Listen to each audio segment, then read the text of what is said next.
beloved students, I am S.C. Dubey, Principal and Life Coach. Today I have come in front of you to explain you about noun. Try to understand, do not try to mug up, because while I will be explaining you about noun, what you need to do is that you just look at me. If you can look inside my eyes, I can assure you that you will not be able to forget in your lifetime. Just keep your backbone straight and listen carefully what I am going to tell you. It is very, very simple and it is very, very interesting. Now, what is noun? Noun is the name of anything. It is also called, the noun is a naming word. If noun is the name of anything, then whatever you can see right now, everything should be noun. So wherever you are sitting, at home, you just look left and right, up and down, and you will find there are so many things are there at your home and everything is noun. So what you are looking at me, just look up, see that something is moving. What is that moving thing called? Yes, you are right, it is fan.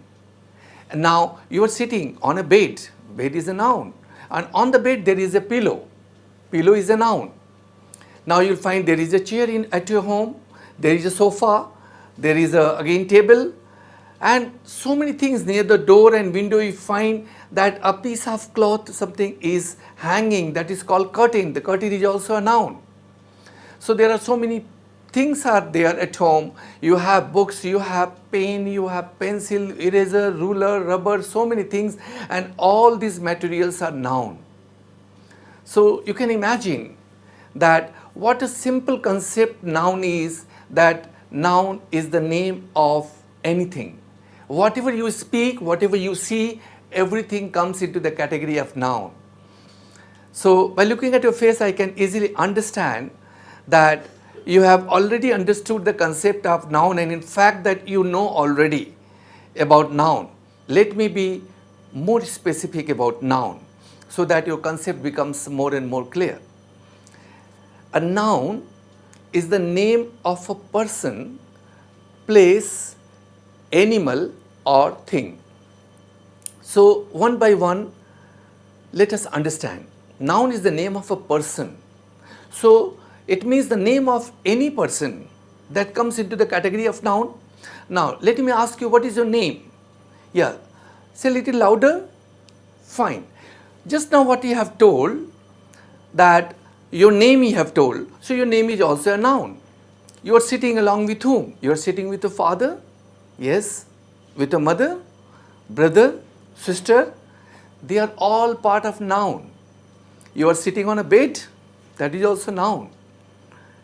So everything, every person, whether it's a man, woman, boy, girls, everybody is a part of noun.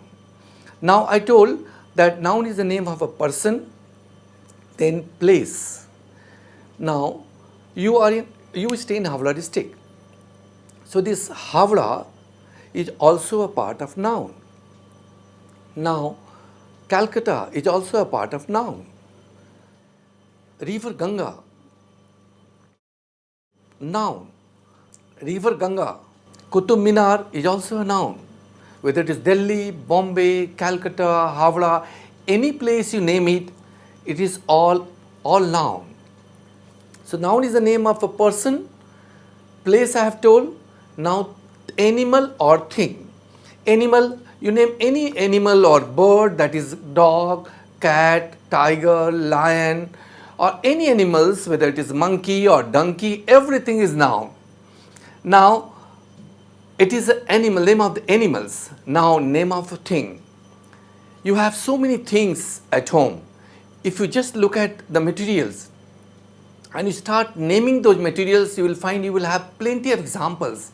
You have pen, you have books, you have eraser, you have ruler, you have chair, table, and so many things. Whatever you can see, everything is a part of noun. So it is so simple. I would like to repeat, children, that noun is the name of a person, place, animal and thing. This all four category comes into the group of noun.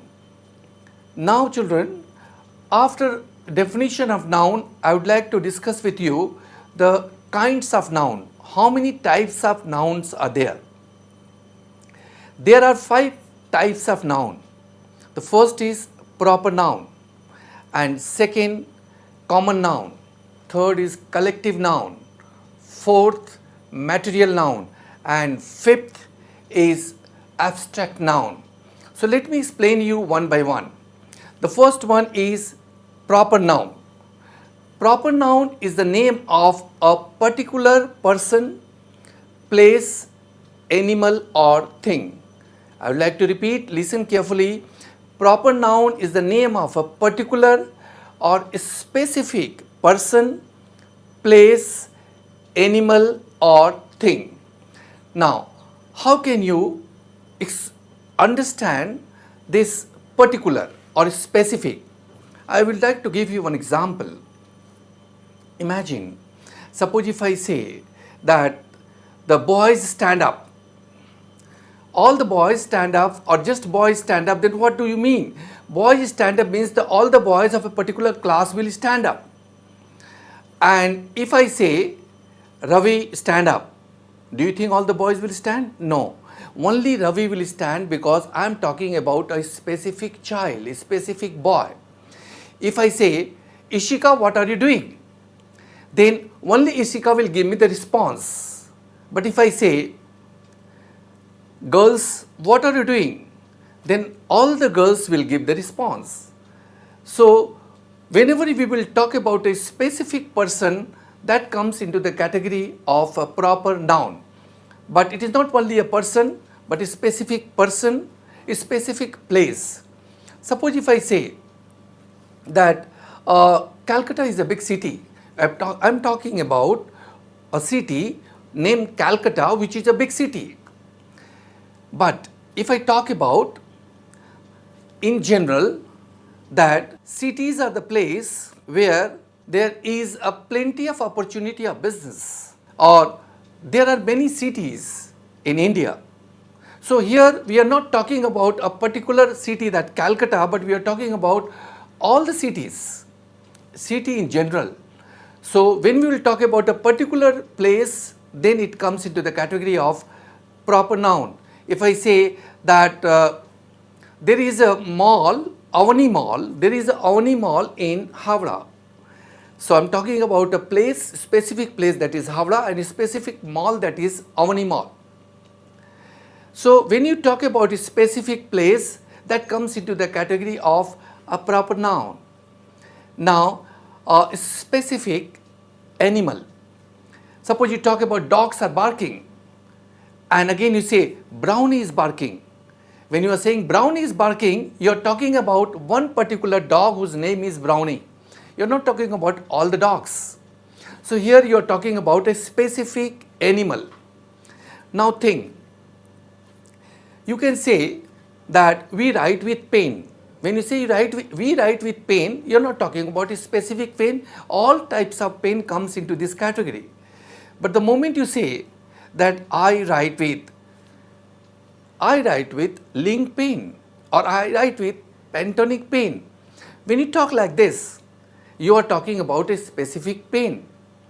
If you say that I have a Lenovo laptop, or I have a Sony laptop, now again you are talking about not the laptop in general, but you are talking about a laptop which belongs to a company Sony, another laptop which belongs to a company Lenovo.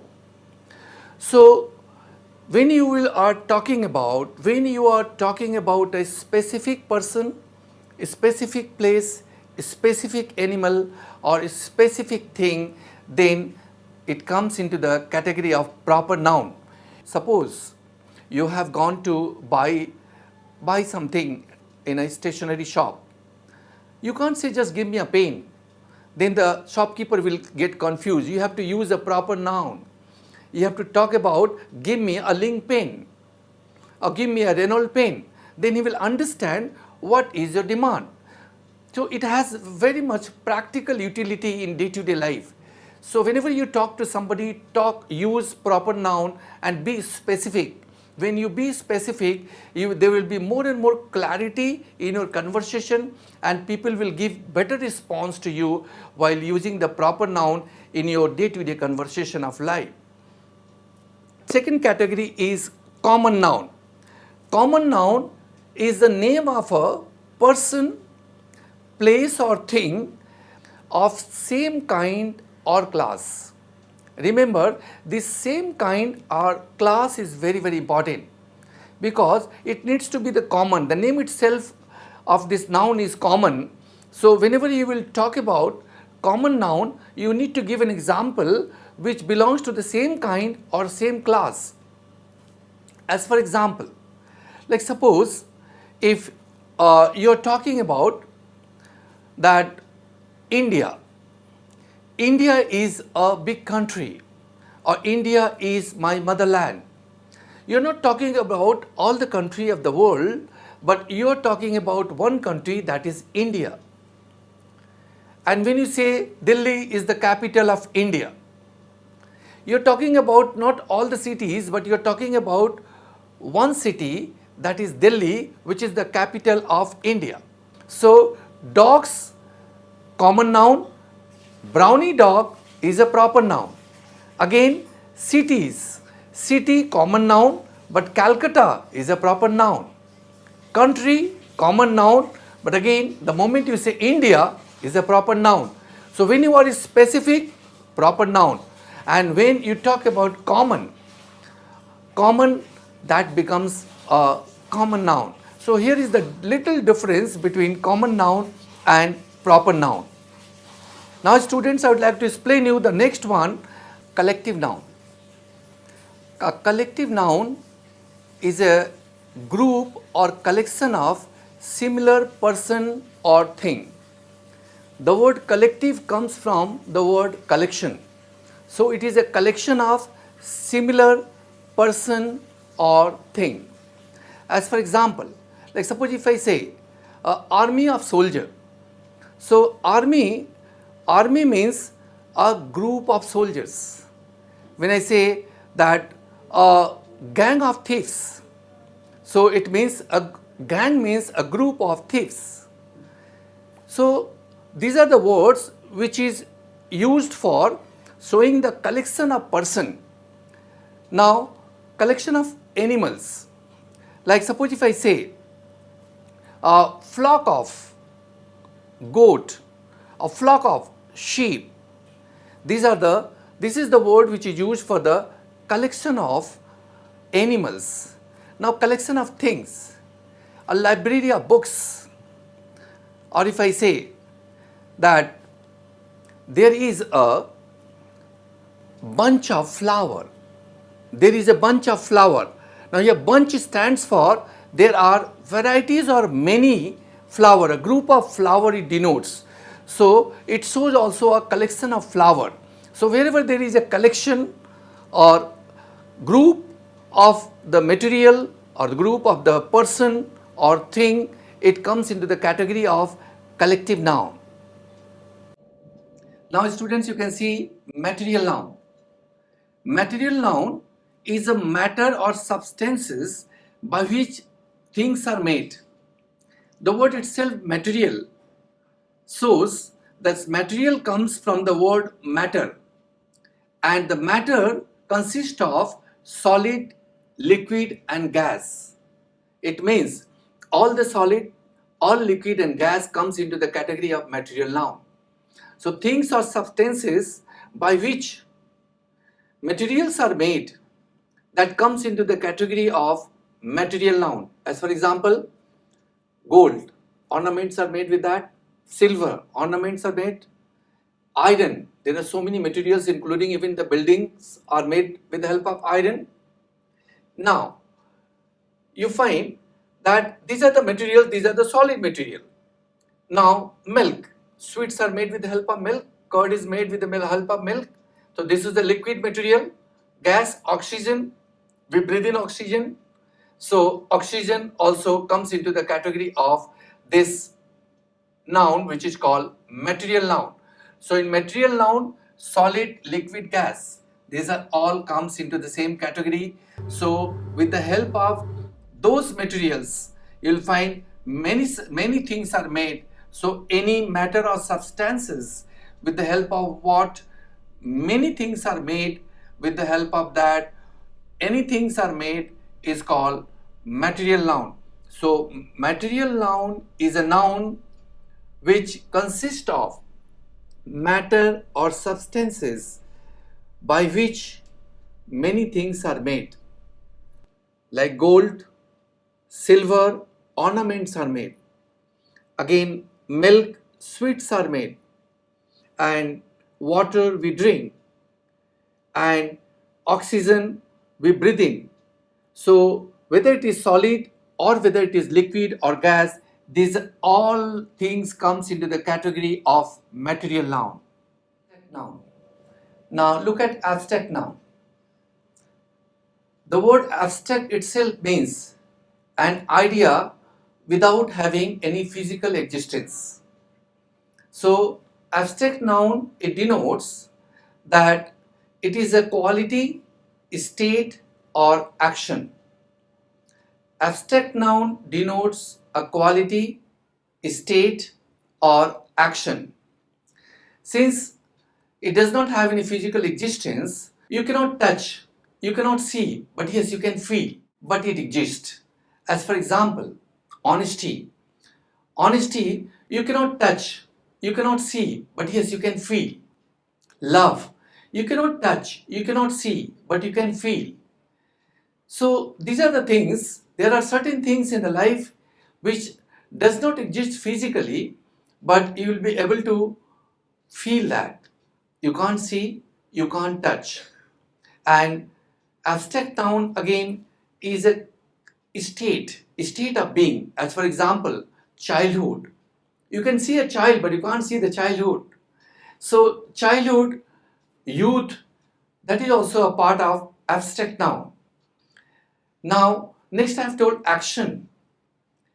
Action means creation. Suppose creation, you cannot touch the creation, you cannot see it, but yes, you can feel the creativity of somebody. Destruction is also a part of abstract noun. So it is a part of an action, but at the same time, though it is an action, but it falls into the category of abstract noun. I hope children, you have understood the noun and the kinds of noun. Now I would like to request you that you take a pen and paper and start writing all the definition of noun and different kinds of noun along with example. You must write 10 example at least for each and every kinds of noun in complete full sentences. Write just now so that it will go into your deep memory and it will go into a permanent memory. Once it goes into your permanent memory, you will not be able to forget in your lifetime. So, thank you children for listening like a good student. I wish you all the best. Thank you. Thanks a lot.